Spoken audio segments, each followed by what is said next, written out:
এক ছিল দ্রুত খরগোশ আর এক ছিল ধীর কচ্ছপ।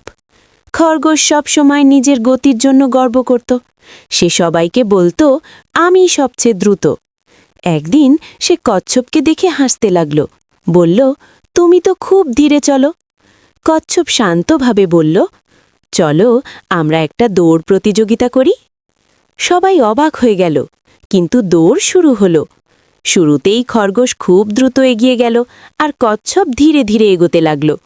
খরগোশ ভাবল, আমি তো অনেক এগিয়ে, একটু ঘুমাই। সে গাছের নিচে শুয়ে পড়ল। এদিকে কচ্ছপ থামল না, সে ধীরে হলেও এগিয়ে যেতে থাকল। কিছুক্ষণ পর খরগোশ ঘুম থেকে উঠে দেখে কচ্ছপ প্রায় ফিনিশ লাইনের কাছে।